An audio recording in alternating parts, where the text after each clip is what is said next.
Welcome to Game Savers Podcast, your next gen podcast for news, reviews, roundtable discussions, hints and tips, and everything else to do with video games. I'm back today, and we are going to be talking about the exceptionally good game that is Rocksteady's Batman Arkham Asylum. I'm joined by Alex, as always. How's things, Alex? Keeping well? I'm Batman. He's Batman. He's not. No, I'm not. I'm doing good. I'm doing really good, and I'm really excited to talk about probably one of the best superhero games ever. Right? I wouldn't argue with that, but we're going to get into that. Claire's back with us again. Claire, how's things? They're good. Thanks for having me back. Yeah, Claire joined us for the Mass Effect episode recently, and she was keen to come back on because, like all of us, big fan of the Arkham series. And last but not least, Michael. Michael, tell us about yourselves. Who are you? I'm Michael. First and foremost, I am a massive Batman fan. So when I got the call to come on here, I was like, yes, I'm there. I'm an avid viewer of the podcast. So when this topic came up, I was like, yeah, get me in. I'm here. Excellent. And you have your own YouTube channel, is that right? I do indeed. My YouTube channel is called Michael's Tech Talk. I talk about techie stuff. I do unboxings. I do reviews, that sort of stuff. So yeah, if you want to check it out. Excellent Michael's stuff. Tech Talk. Get over there to Michael Tech Talks. So let's get into this. When did this game come out? I am slightly unprepared right now, but let's fucking roll with it anyway. I think this game came out in, Alex, you've got it in front of you. When did it come out? Yeah, look, I'm just looking it up, but from the feel of it, I played it for the first time in 2009, I think. This is the time when it came out. And just came out of nowhere, right? Yeah, it was a 360 and PS3 game, and it came from a developer called Rocksteady. Now, prior to this, Rocksteady had only released one game, and that game was called Urban Chaos Riot Response. Never heard of it. Familiar with it? Nope, never played it before. It was on the PlayStation 2, and I think it did get some decent reviews, but it just didn't seem to break the mainstream. Most people I know wouldn't have even said they've heard of it. And then they went on and don't even know how, but they got access to create Batman games of the franchise. I know I've seen before that some studios or even like movies and stuff would get access to parts of Batman. You've seen it before with the likes of, Teen Titans or Batwoman TV shows. Rocksteady got access to everything. So they have the whole suite of Batman, all the good guys, all the villains, everything. And they created Arkham Origins, a game that I absolutely loved. Arkham Origins? Sorry, it was not Arkham Origins. Asylum. Arkham Asylum. No. You want to start a fight here, man? I'm all for it. Arkham Asylum. Let's talk about. I first want to focus in on the story. Alex, what did you reckon of the story yourself? So just for the people that are listening who maybe never played the game, so it's basically the game starts off with Batman finally captured the Joker, brought him to Arkham Asylum, but of course the Joker wouldn't be the Joker if he hadn't had a plan. So everything goes completely bonkers from there. Like all the big comic book villains basically break free, and you're then set in this small open world, you could say, in Arkham Asylum, and just like hunting down all the villains that you know from the comic books. And I think story wise, there is, I don't know what the name of this stuff is that they inject. It's some kind of venom. It's Titan. Titan. Yeah. Right. And they inject some inmates with it, and the Joker injects it in himself at some point. And yeah, it's probably, like I said it before, probably one of the best Batman games ever. And also how the story develops. It's just very, very good and keeps you invested throughout the entire game. Michael, what do you reckon? The story, good, bad, indifferent? Well, for me, the story was, I thought, was brilliant. I think everybody who has ever played any of the Arkham games, starting with Arkham Asylum, halfway through sort of playing the game, you're instantly going, I want to watch this movie. I want this in a movie, because this is, and then you're playing it, and it's just because as well with me being a big Batman fan, when you're going through and you're seeing all the little Easter eggs here and there throughout the game, and you're seeing all the little mini stories with all the other characters, you're picking up those interview tapes, with big villains, and you're just getting all these little glimpses of little backstories. You look at it and you go, this is just phenomenal. Like every little detail.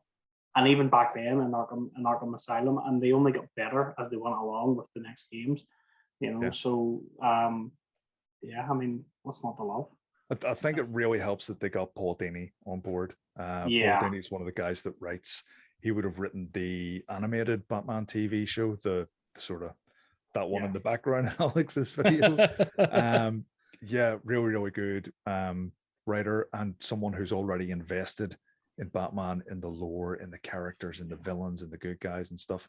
I think that helped this so much. And then the other thing that I personally think was just so important was that it was an original story. I mean, we've had plenty of Batman games prior to this, but nothing that, in my opinion, comes anywhere close. And most of them are like movie tie-ins or tie-ins to the comic or tie-ins to one thing or another. They all sort of like hang off the back of something else. This stood on its own. It was its own new thing. Every interpretation of Batman is slightly different, and they get to bend the rules and play with those characters in whatever way those writers choose to. But they've done it in such a way that they created a new, unique Batman while still being incredibly respectful to the source material. You know what fans are like whenever the movies come out and stuff. As myself especially, even the Nolan movies, I find fault in. This to me was just, they nailed that Batman world so well, like every single character. 100%. What about yourself? Any thoughts on the story? Yeah, I think Michael touched on it. There's kind of two stories. You've got the main story where you can sit and you can just play through the game, and that is a fantastic story. You've got it starts and Batman's like, it was too easy. I captured him. What's going on? And the unease, and it builds up. And then you've got all those collectibles, as Michael said. And then you've got the more you investigate in the world and you find stuff and you dig in, and there's that mystery on the Arkham Asylum itself. And you've got all this other stuff that you don't even need to touch on if you wanted to play the game.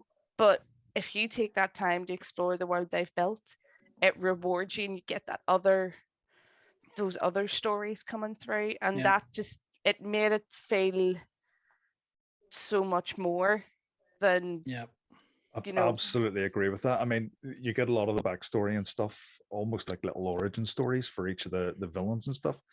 But the one that I remember most is you kind of get an origin story for Arkham Asylum. Yeah, definitely. And I think this is something that this game does so well, like compared to any other Batman game that came before. Sure, it's its own thing. It's kind of its own universe, as we call it now, the Arkham universe. But it's so grounded in the comic books, and like all the little lore details, all the little bits and pieces, all the villains. You've never seen them in the movies or anything.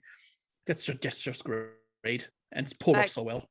I mean, like Harley's story was lifted straight from, in the tapes was the one that was lifted from the comics that was then adapted to the animated series and stuff. And some of them were completely original, and it was just a nice blend of how they went about it. And I think one of the other things that they also that possibly saved the game was they were originally meant to have more villains in, and they made the decision of no, so they cut, I think, like ventriloquist and Clayface. There was a couple more, and they basically said we can't give them all a good story, and they made the decision to cut it.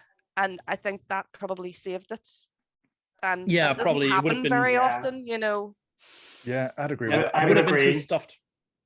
I've played, I think I've played Asylum maybe 4 times now. I've played City twice or 3 times, and to a degree, sometimes they kind of like get a little bit mixed up in my head. I can't remember certain scenes are from which game. But whenever I was kind of like reminding myself of Asylum today, I was actually surprised. I was sitting going, hold on, Penguin wasn't in this. Two-Face wasn't in this. Catwoman wasn't in this. And you're right, they gave us enough, they gave us plenty in terms of main villains in the game, and then all those little touches with the stories and the background and the files and stuff that you find. But they left enough for us to get excited about in the sequels.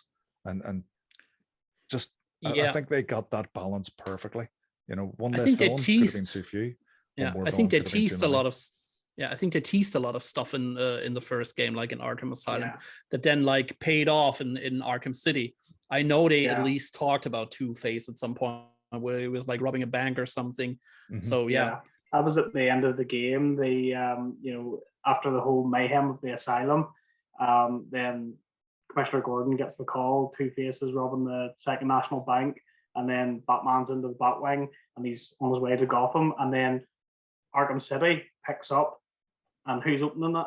Two-Face, and you're like, yes, you know, it's, you know, well, among Hugo Strange, but you know, Two-Face rescuing Catwoman from Two-Face is where it picks up, and then it's like, right, well, you're getting those characters straight away that you didn't get in the first game, so it keeps you wanting more. Keeps you wanting more. Yeah.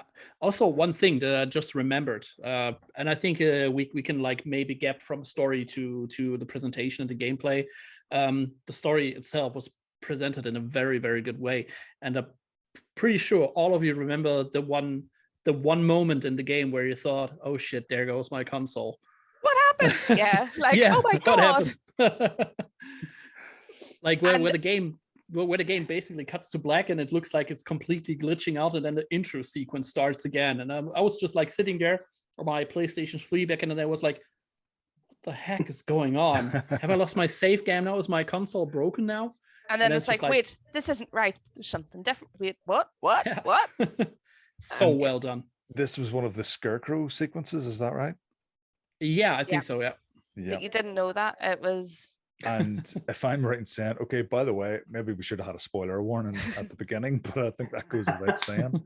But that's the bit where it kind of flips everything around, and then you're coming in, but it's Joker's bringing you in, and you're tied up, and the roles have been reversed. Isn't that right? Yeah. And then Joker shoots you in the head, and it goes back to the loading screen, like the screen from when you die, and it says to dodge the bullet, hold RT or whatever, and it's just like you're sitting going, what? And then it like moves on into the next bit, and it's like, oh, so that this is what's happening. This is like Kojima level of trolling the player. It really reminded me of, oh no, I've completely forgotten the name of the game. Are you thinking of Eternal Darkness on the GameCube? That's the one with where the it messes with you. Oh, and not because it's not messing with Batman, it's messing with you, the player. Definitely. Yeah. Let's move on to the gameplay then, because again, I was going to say that's where this game shines, but that's not true. It's not just one area of this game that shines. But the gameplay to me is fantastic. It's essentially broken up into three sort of sections that kind of go through the game. You've got action fights where you're like really good beatdowns. Then you've got a sort of stealth section. Well, I say a sort of stealth section. It is stealth, where you're using Batman's gadgets and whatnot. And then the third, I think, would be like kind of like exploration and even a little bit of puzzle solving and that sort of thing. Detective. It's Batman as a detective, which is what so many games and things forget. Batman is the world's greatest detective. Yeah, and this game lets you be a detective. But I'll start with Michael. Michael, like, I mean, out of those three, first of all, what would be your sort of favorite? And then do you think they got the balance right between the three? Yeah, I do. Personally, for me, I love the Predator sequences. Like when you're in the middle of the asylum, there's all these guys, they're out looking for you, and you're suspended above them and you're picking them off guerrilla style, one by one. For me, like I love that. It's just like I'm Batman. I'm gonna get these guys. You know, it's just, you know, that I love that. And then as Claire said, I love the exploration side of things, the discovering things, because like you say, he is the detective, so you want to figure that stuff out. you don't want to think, oh well, I don't want Batman to be smarter than me. I want to be smarter than Batman, so I'm going to figure this out. Yeah. So so that side of things is great. And then especially if you have it in hard mode, if you jump, then when you're into the pure fighting scenes where you're just comboing like mad, and you're that's where you break controllers, when one of the guys just sneaks in and just gets you in the back of the head, and you're going, so. But yeah, no, that for me, I love the Predator stuff. Just into detective mode, and you're just getting them one by one. That's my bag. That's when you feel, I'm Batman. I think one thing that a really good video game makes you feel like a badass. It makes you feel like you're doing something that there's no way you could ever do in real life, and it makes you feel like you're outsmarting those enemies. And I think that's what I love about the Predator section. If I can get around a whole room, clear everyone out without getting spotted once, I just feel like I am genius. I am super. That's so super satisfying. Batman, it is great. It's really, really good. Not just that. The good thing, I think, something they nailed about the Predator section was the difficulty curve throughout the game. It never feels like you're thrown into a room that you can't handle. It starts off, you've just got 3 or 4 enemies. The next time you've got 5 or 6. Time after that, you've got 5 or 6, but one of them's blocking your comms. And it slowly escalates, and it does it very, very well. It's almost like it's training you throughout the game to be Batman. And it's and as you say, Alex, super satisfying whenever you get that. Alex, any sort of favorite aspects of the gameplay there? Yeah. I think this is so hard to pick, because I think all of these aspects that you just touched on are done in like an almost perfect way, in my opinion. And I think this is the one game that coined the phrase back in the day. It makes you feel like you're Batman, and this is so true to this game. I mean, even the Spider-Man games, like Marvel Spider-Man for the PS4 and PS5, basically copied almost everything that was in the Batman game. There was a heavy influence, definitely. Yeah, the Predator mode. There's some sort of like toned down detective mode. The free flow combat. My God, just think of it.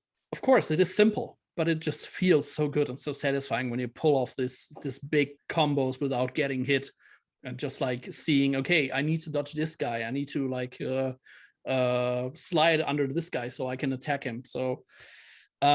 But if I have to pick a favorite, this is really tough actually. I would actually say it's the exploration, for a good reason. Like, I'm hugely into Metroidvania style games that where you need to open shortcuts, like in Dark Souls, for example. And here we go again. It happens. Dark Souls. Yeah, Check it in the happens. box. Alex mentions All right, Dark here we Souls. go. No, but for real, Metroidvania games, and I mean, Dark Souls is basically also a Metroidvania game. You get new abilities, go to new areas, you open ways to areas where you've been before, loop around, and find new things, find new gadgets and everything. And for me, this was always the thing that I liked the most about those games, especially Arkham Asylum. Yeah, I think that Metroidvania aspect of it that you touched on, I think one of the things that makes that work so well is there is a collectible system within this game that just pulls you in.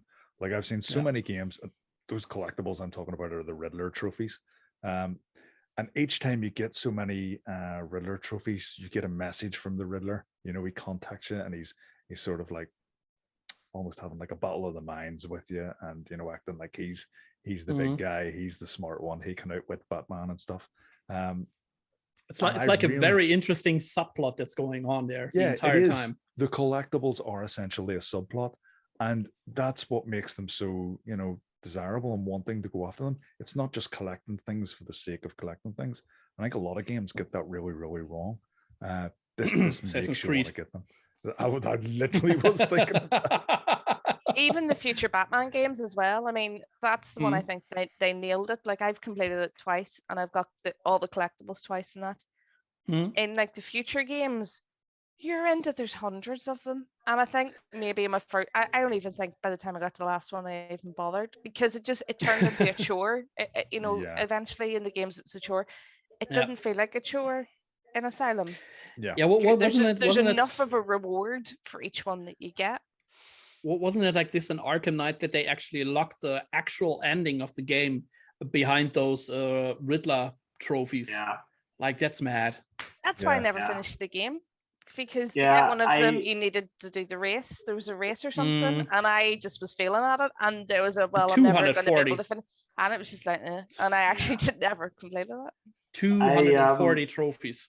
Ridiculous. Yeah, I was exactly the same with Arkham Knight. It got to the point where you sort of got to 75% worth of those Riddler trophies, and then you're thinking, Riddler's a Z-lister anyway. I don't care about him.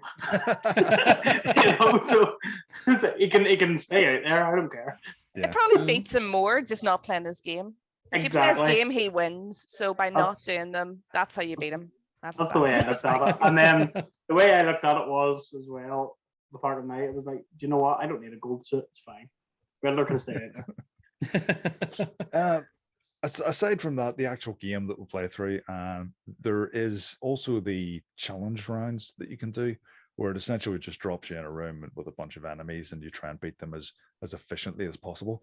Did you guys dabble with this much? Yeah, to a certain point. Like, I mean, you know me by now. When I play a game, I tend to complete it as much as I can, like when Mhm. I'm really into a game. And this was for me, like with every Arkham game, this was like the hurdle. I always did all the Riddler trophies, all the collectibles, because I really enjoy doing this. But once it's just like down to challenge modes, that's where it a little bit falls off for me. I don't know how you guys feel about it. No, I'd be the same. I kind of dipped into it to try and like sort of milk it for a few more achievements where I could. But I think some of the challenges, the difficulty does spike within those. It expects you to almost do a few like flawless rounds with what feels like an endless number of enemies, and I think it took the fun out of it. And to me, with the story, with the game itself, it was always you're pushing on, you're persevering, you're getting through this game, and you're fighting each bunch of enemies because you want to know what's coming up next. You know, you want to know how the story is going to unfold. You want to see the next area, and that's kind of your motivation. With the challenge areas, there was just, to me, there wasn't really much of a motivation to do that. Yeah. I wasn't getting anything out of it. Yeah. The reward wasn't there in the same way that the reward was there for instance, the collectibles we just talked about. I always felt like they could leave these things off of the Arkham games and then just like maybe put the development time more into the game, like adding one more villain or like doing some more stuff in the story. Yeah, I would agree with that. Yeah. Or even just a little bit better of the cape fluttering in the wind. See, in that original game, there was one guy, and that was his job. Yeah. His job for the entire development of that game was to make the cape move because they didn't That's have the it. technology at the time.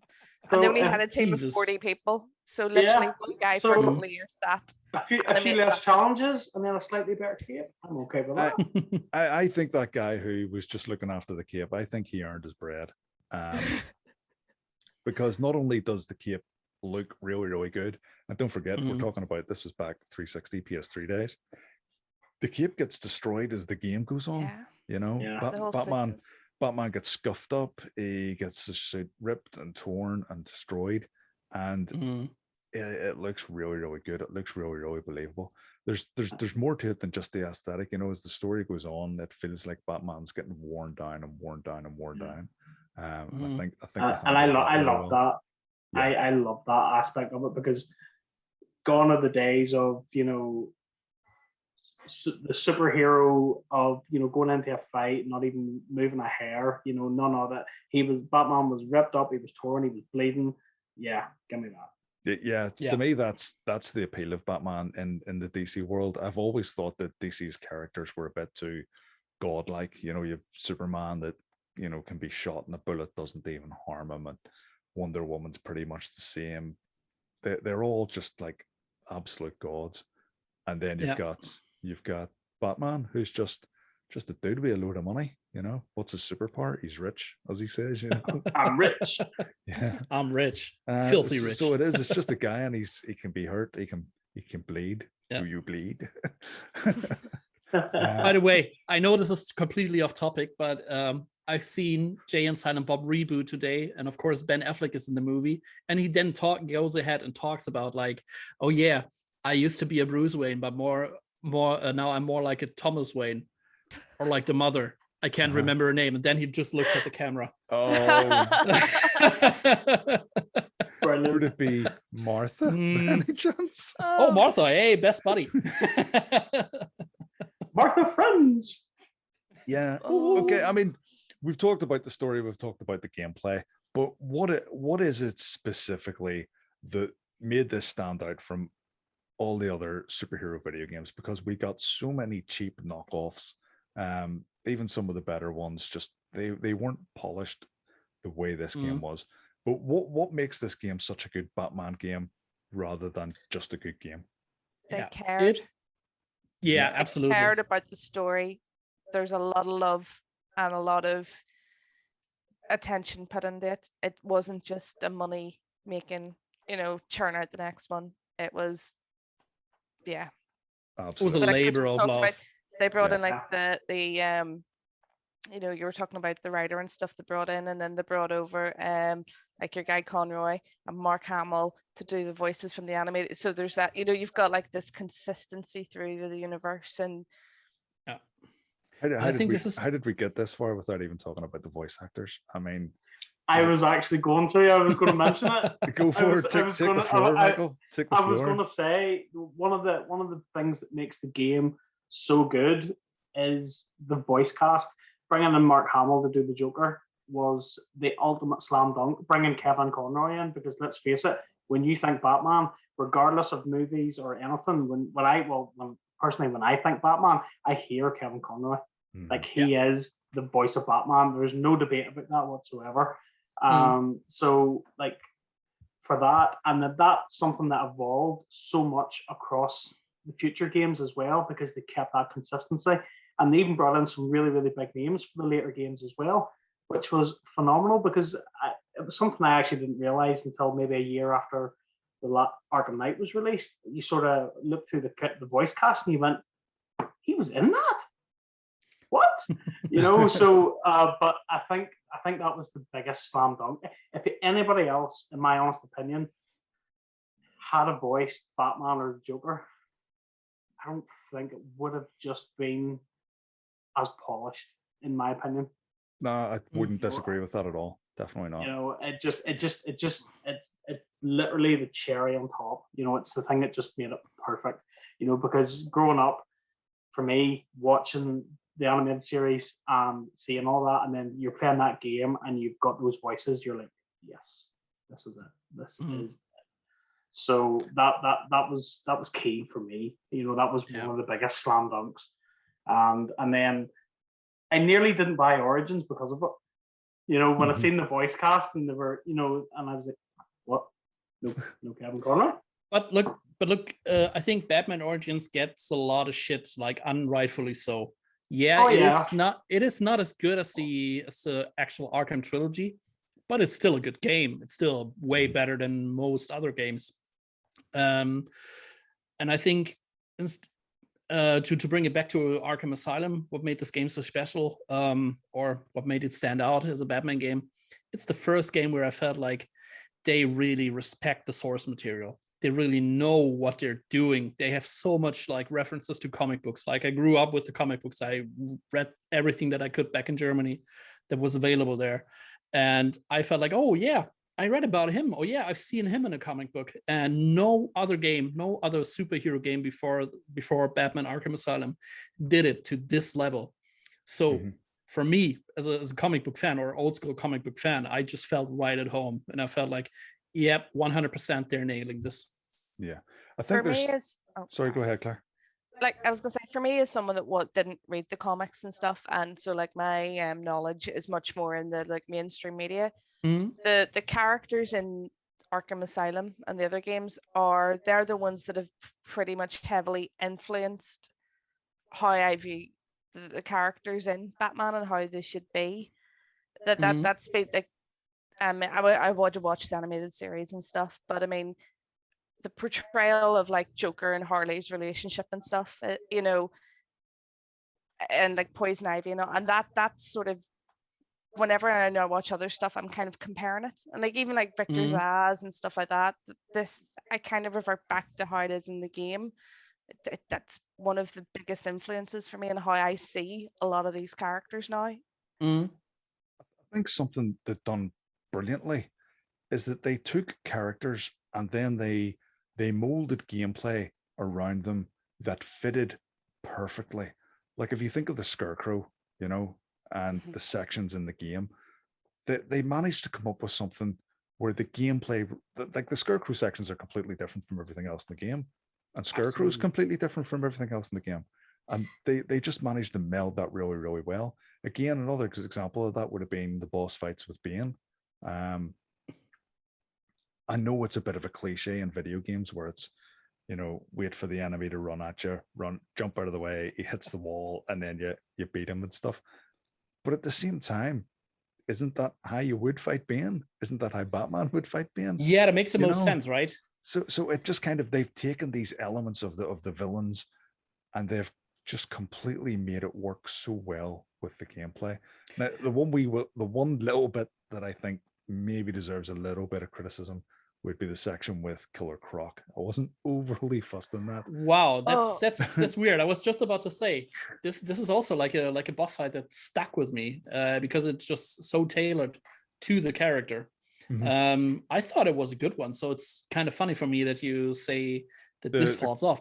Creeping around on the little boards Yeah, and yeah. stuff. I thought this was awesome. I thought this was really awesome.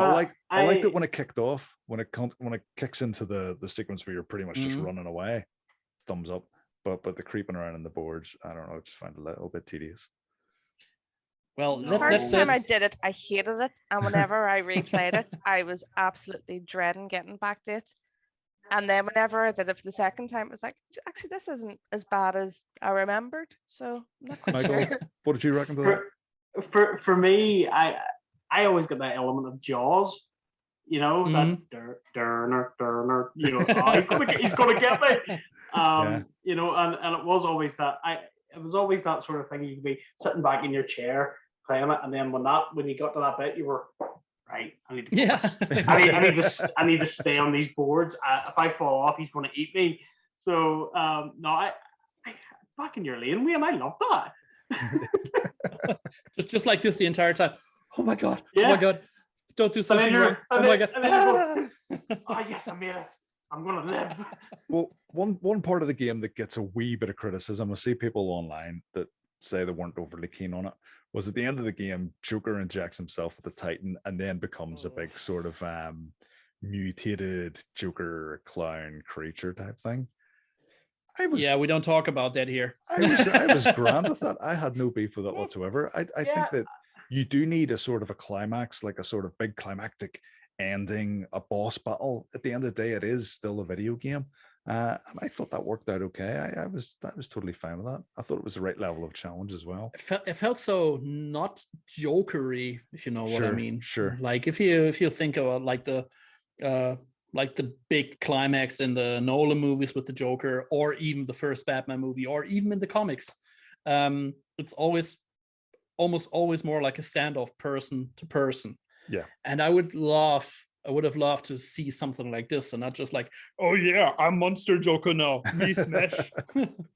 I get you. The alternative, like the original artwork had Joker also turning into like it was a lot leaner, creepier, kind of like long limbs and all sort of stuff. And I think that possibly would have worked better. You know, it was more jokery, having him turn into a big brute. But something creepy would have been more Joker straight. I mean, how they handled the Joker in Arkham City, this was way more interesting. Not that it was bad, like in general in Arkham Asylum, but I would have loved to see him a little bit more like this in the first game. You know? Yeah. Like the man behind the curtain, like pulling the strings. Okay. And he did that, but it just the last fight, I don't know, doesn't do anything for me. Sure. No, I do kind of understand that. I get where people are coming from when they weren't so fussed in that, because it was quite different for many. Like I'll be honest, personally for me, the first time I played it, when it happened, I was like, what the hell is this? You know, and then I thought, right, okay, I can see the logic. You know, he's at the end of his tether. He knows he can't take down Batman. So he's going for the last resort. And I was like, right, okay. I don't think it's something that the Joker would do, but okay. Yeah, exactly. I sort of rolled with it, and then it was when it went into Arkham City then, and you see the after effects of Titan. And then when I went back and played Arkham Asylum, I was like, you know what? Now I'm okay with it because it meant something. Yeah, it led somewhere. It led into I think you're right. I think you're right. So, I think Arkham City made the game better in or just like the last fight better in retrospect. Yeah, definitely. It definitely did. Okay, I think we're coming close to the end of this, but I do want to ask us one question, and we'll go around the room. Was Asylum the best out of the series? We'll start with Michael.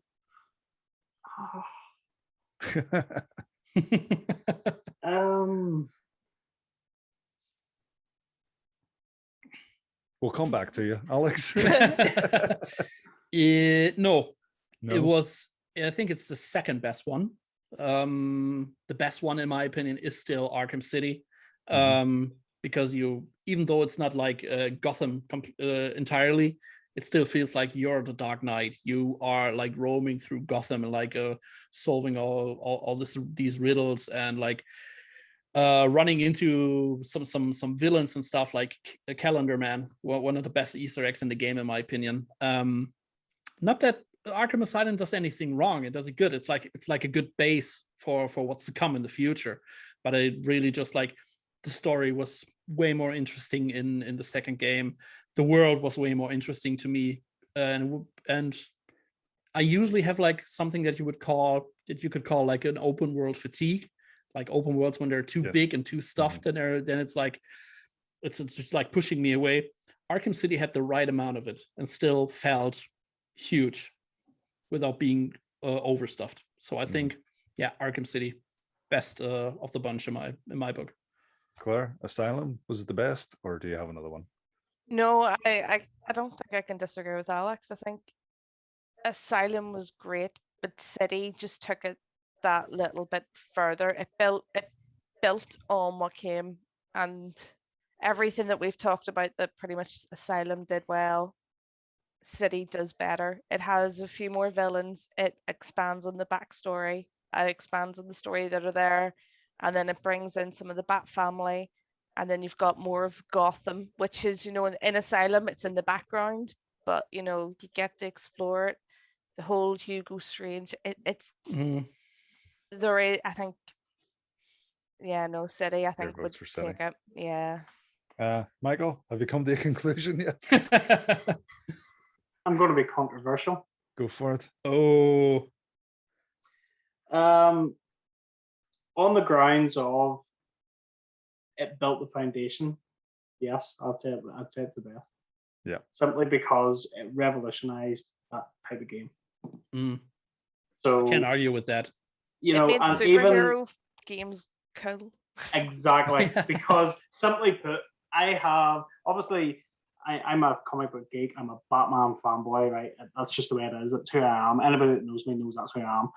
And I raved about Arkham Asylum to all my friends. And I had multiple friends that were FIFA players and Call of Duty players. And they were like, I'm not playing no Batman game. And I'm like, anybody can play this game and love it. You don't have to like comic books. You will love this game. And many of my friends that tried it did. They were like, I don't like I don't like hard comic books. I don't like heroes, which I questioned my friendship with them, to be honest. But they were like, they even played these games and were like, I can't stop playing this. This is phenomenal. Yeah. And the fact being as well, when you go back and you look at Arkham Asylum, and you go into, at the end of it, when it's all complete, and you go back into the warden's office and you find the schematics for Arkham City. Oh yeah. It's just such a good moment. What is this? and yeah, so yeah, for me, Arkham Asylum will always have a special place for me. And that is why I got it remastered. Excellent. Very good. Excellent. Also for the good console. I have to say, for me personally, Arkham Asylum is still the best one in the series. I personally think the game works better in that sort of tight and closed area, that small area. The open world, don't get me wrong, it works.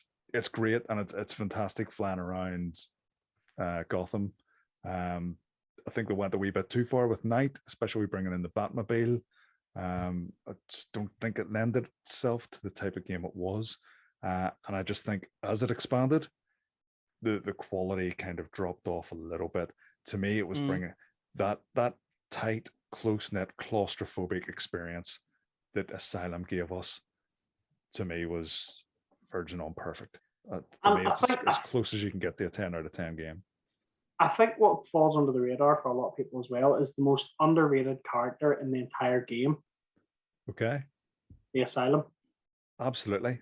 Yeah. Oh yeah, you're absolutely right. We've talked about this in previous podcasts where the setting, BioShock's a perfect example. Rapture, the setting or the city or the world itself is as much of a character as any person within the game. Like when you're running through the halls of that asylum and you look at all these little details and you think of the horror that's happened in there, it's so underrated. It's just so underrated. It doesn't get enough credibility. It really doesn't. I think this makes it feel like an actual real place because it feels so dense, like with detail and like environmental storytelling, right? Like when you're playing that game and you're running through that asylum, you can feel what's happened in there. And that's something, City, like I will say City is the better game in terms of its, how it develops and how it expands, but the pure character in the Asylum is unmatched in all those games. Okay, let me maybe rephrase that. Like I still think Arkham City is, in my opinion, still the best game, but Arkham City couldn't have been great if Arkham Asylum wouldn't have been great. Yeah. Yes, sir. Just like one other thing that we haven't touched on, and that is bouncing back a bit, but it does tie in. It's the fact where Batman turns around and he's like, I'm gonna head to the Batcave, and Oracle's like, what? And it's like, oh yeah, no, years ago, I saved a prisoner who was trying to commit suicide, found a cave system, so figured I might need a Batcave one day. And it's like, of course, it's Batman. Totally makes sense. Obviously, he's going to put a Batcave where all the crazy psycho villains are being stashed and stuff. Yeah. And it was just like, okay. If I had billions, I would have caves everywhere. Yeah. Yeah, I do will say, like, I do love Oracle in it as well. We haven't touched on her. I think her. Like she's an very important part of it. As much as I loved having Alfred in Arkham Knight, a lot, when Oracle comes on the comms, you're just like, whenever like her dad and like Jim Gordon's like kidnapped and stuff, and she's like the worry, and she's trying to stay professional and all, and yeah. So look, since we're touching on the past of the series, let's real quick touch on the future of the series, because we know there is a new game announced, and we surely don't know how it's going to turn out now that Warner Brothers Games is like actually isn't anymore. Still, the game is set to come out at some point. So what do you think about the direction the series is going? I hate that the new Suicide Squad is canon to what we've got so far, and the new Gotham Knights game isn't. To me, that's the wrong way around. It disappoints me that they're creating a game which clearly looks like another game in this series, that one being Gotham Knights, and yet it's not. It throws me.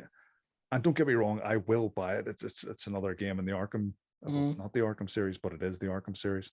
I will buy it day one.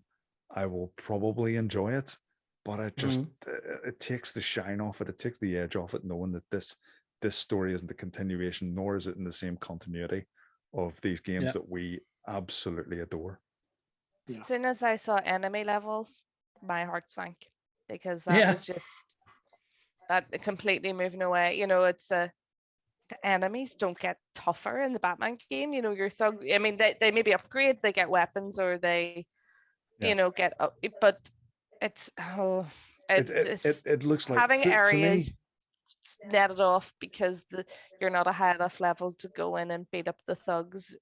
Asylum was so good because they'd done their own thing. They had a vision and they committed to it and they created this fantastic game. There are little elements of Gotham Knights where it looks like they're cherry picking ideas and stuff that we see from other video games. And that puts me on the back foot. That makes me think, what's going on here?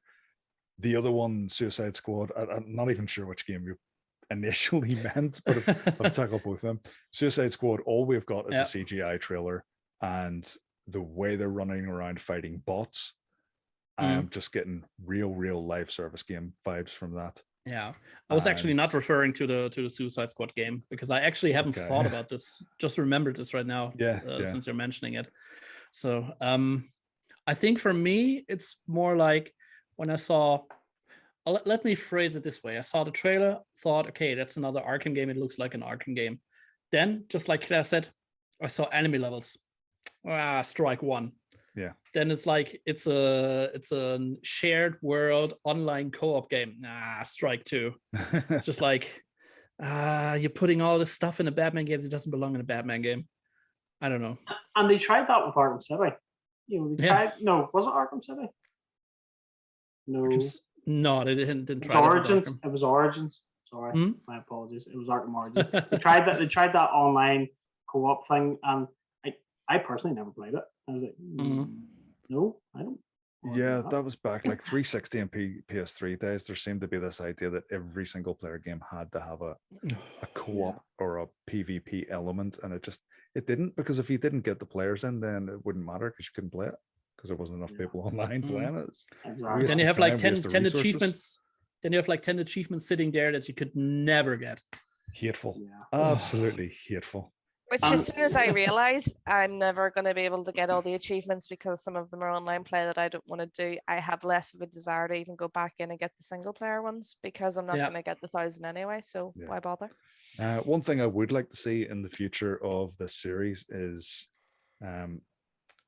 Arkham VR 2, because I loved that VR. That Batman VR experience was something else. See, as soon as I had that headset on and I'm looking around Gotham, and then the parts where I'm, putting on the cowl, like actually putting on the cowl, putting your hands into the gloves, throwing batarangs, I'm just like, this is the best thing. And it wasn't the best game in the world. It was far from it, but it was elevated so much by A, being a Batman game, and B, being part of that Arkham series.